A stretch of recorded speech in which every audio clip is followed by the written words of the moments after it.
안녕하세요. 함경북도 참새들의 수다를 만들어서 여러분들과 재밌게 살아가는 일상으로 마주하려고 했으나 뜻밖의 시국으로 인해서 저의 마음 또한 참담함을 느끼면서 왜 대한민국이 이렇게 되었는지 한번 생각을 해보게 되었습니다.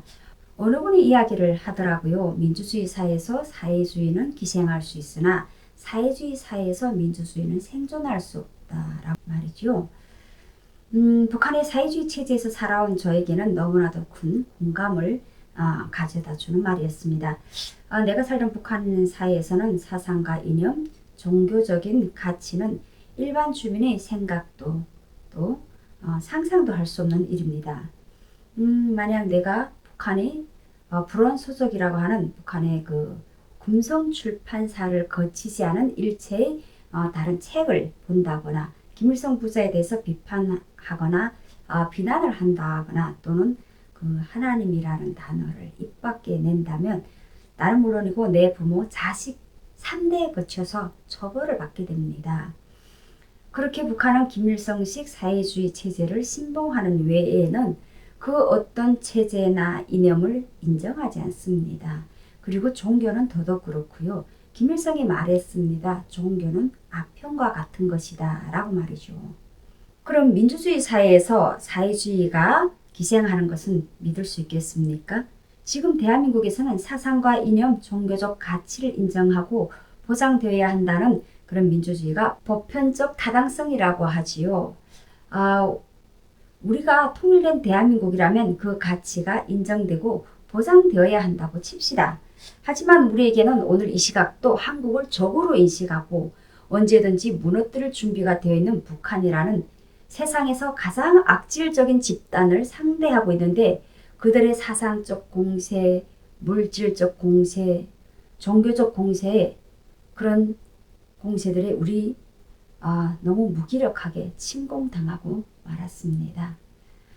지금 현 시각을 이야기하기 전에 하나하나 풀어갈 것들을 한번 풀어봅시다. 2025년 1월 14일에 올라온 뉴스죠.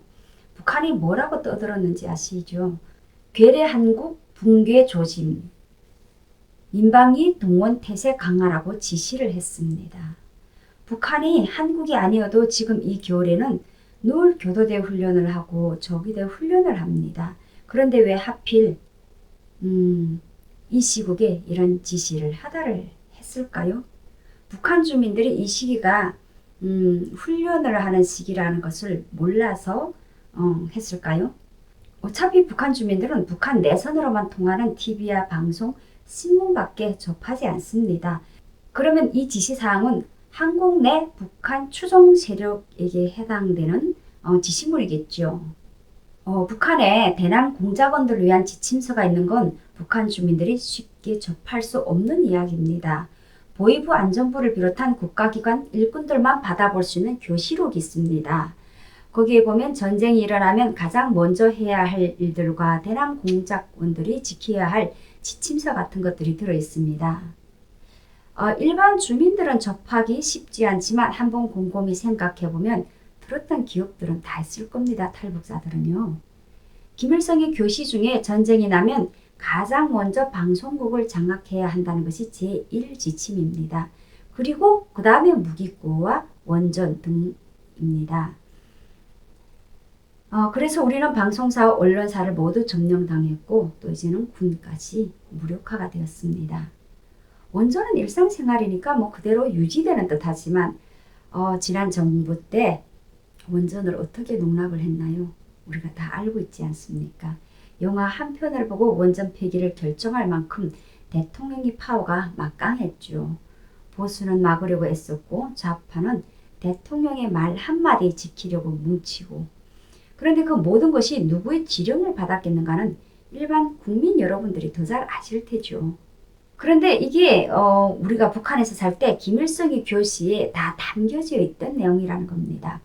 누군가 상당수의 좌파들은 자신들의 행동이 공산화와 중국 속국화에 기여하고 있다는 점을 모른다. 그저 그게 민주화인 줄 안다. 머리가 없거나 양심이 없다라고 일축했던 게 저에게는 상당히 공감이 가는 문구였습니다. 자신들은 지금 애국하는 줄로 민주주의를 지키는 줄로만 알겠죠. 지금 눈앞에 평화를 바라보면서 서로 윈윈한다고 보고 계시겠죠. 북한의 김일성이 늘 하던 말이 뭔지 압니까? 미친 개는 몽둥이로 때려잡아야 한다. 불장난을 좋아하는 자 자기가 질러놓은 불에 타 죽을 것이다. 그리고 또 하나 더 인용한다면 나라 없는 백성은 상갓집 개만도 못하다라는 말입니다. 김일성이 말하던 그 미친 개는 몽둥이로 때려잡아야 한다는 말은 김여정이 외워서 우리한테 그대로 방출을 하고 있죠. 그런데 진짜 미친 개는 자기가 미친 줄을 몰라요. 하지만 미친 개를 잡기 위해서는 미친 개보다 더 담대하고 정신력이 강해야 합니다. 그런데 한국은 북한이 매일 죽이겠다고 달려드는데 그들과 평화를 약속하자고 하네요. 불장난은 누가 좋아합니까? 김정은이 매일 헥헥거리면서 핵탄두를 날리는데 그게 한국의 잘못인가요? 그러고 보니 한국의 잘못은 맞습니다. 뭐냐면요. 달라는 대로 다 퍼준 죄. 햇볕 정책을 할 때 김일성과 김대중이 만나니 바로 통일이 될 줄 알고 좋았습니까? 그때 보내준 돈과 쌀이 여러분 머리 위에서 핵이 되어서 날아다니고 있습니다. 김대중은 노벨 평화상을 받았지만 사실은 북한 주민의 원흉입니다. 북한의 시스템이 한국에 주면 줄수록 북한 주민은 굶어 죽게 되어 있는 사회적 시스템인데 한국이 그동안 대한 적십자사를 통해서 북한에 식량이며 자금을 주는 바람에 군부와 보위부, 안전부 등 중간 직책까지는 먹고 살게 해줬죠. 네. 하지만 시장 바닥이 아니면 입에 풀칠도 못하는 일반 주민들의 생활은 누가 책임을 져줍니까? 배급을 받게 된 중간 관리 간부들이 시장 바닥에 앉아서 장사를 하는 북한 주민들을 더욱 옥죄고 조직 생활을 안 하면 붙들어 가고 생활총화, 사상투쟁회를 밤낮 없이 하다 보니까 개인적으로 식량난을 해결할 수 없었던 불쌍한 북한 주민들만 더 많이 죽어나가게 된 것이죠. 그런데 한국 국민들은 한국이 그만큼 주었으면 그때 북한 주민들의 생활이 좀 나아졌어야 되는 게 아니냐라고 하죠. 이런 사회적 시스템을 모르니까 주면 다 나눠 먹는 줄 알아요. 자, 한번 보시죠. 한국도 이렇게 갈라치기 하고 차별을 하는데 북한은 더 하지 않겠습니까? 평양만 배급을 지원하다가 나중에 점점 더 힘들어지게 되니까 평양도 배급을 주지 못했단 말이죠. 지금 우리나라 상황 한번 볼게요. 한국에서 경제적 자립권이 제일 약한 곳이 전라도인 건 아시죠? 그런데 그곳에서 민생회복지원금이 100만 원이라고 하는군요. 어떤 곳은 30만 원, 그리고 또 다른 지역은 보편적으로 20만 원에서 10만 원 기준입니다. 전라도가 국회 증액 예산 지원금을 강원도의 700배를 받습니다. 탈북자의 내 눈에는 어떤 기준으로 보이는지 압니까? 이거 뭐 충성심 척도를 가늠해서 배급을 주듯이 하는 건가? 우월한 국민에게는 평양 시민처럼 등급을 나눠서 분류하듯이 그런 건가? 이런 느낌 있잖아요.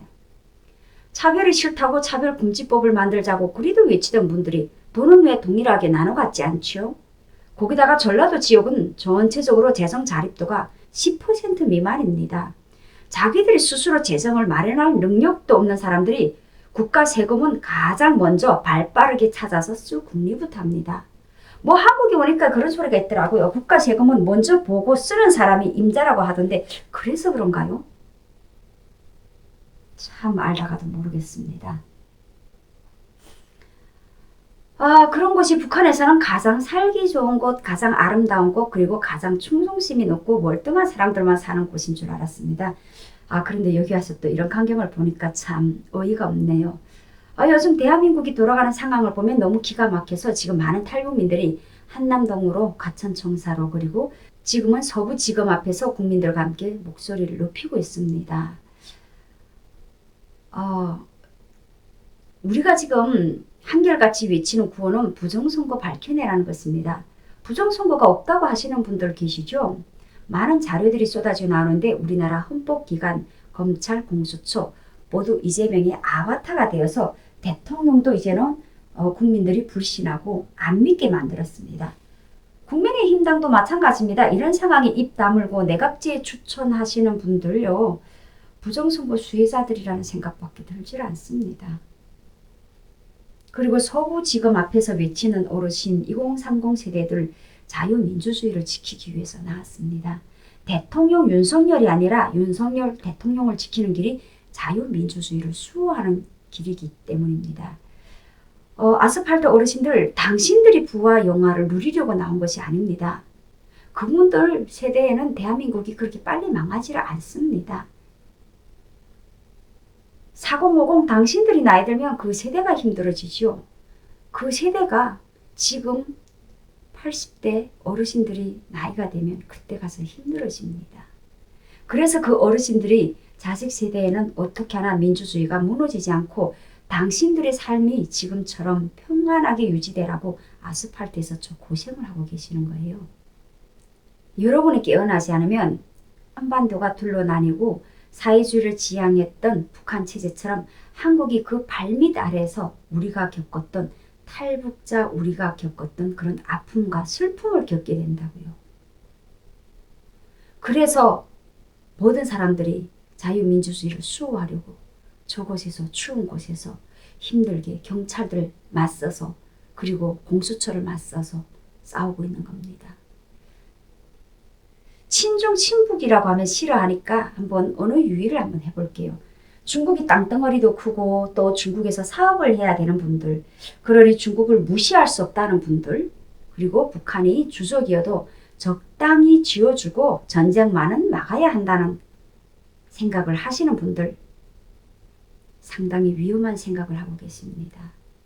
북한은요, 언제 한번 당신들을 형제라 생각을 안 해봤고요. 동족이라고 생각을 안 해봤고요. 항상 당신들을 적이라고만 하고 있습니다. 위험합니다. 지금 북한군이 러시아에 파병되어 있는 상황을 모든 뉴스를 통해서 알고 계시겠죠. 다음 시간에는 러시아에 파병되었다가 우크라이나에 포로된 북한군에 대해서 북한에서 장교 출신, 지금 여기서는 장교 출신이지만 북한에서는 군관이죠. 군관 출신이었던 여군을 모시고 이야기를 한번 해보도록 하겠습니다. 어서 빨리 대한민국의 안정을 되찾고 자유민주주의를 수호하고 그래서 빨리 함경북도 참새 방앗간 수다가 여러분들과 함께 재미있는 수다방이 될 수 있기를 바라면서 여러분들이 구독과 좋아요 부탁드립니다.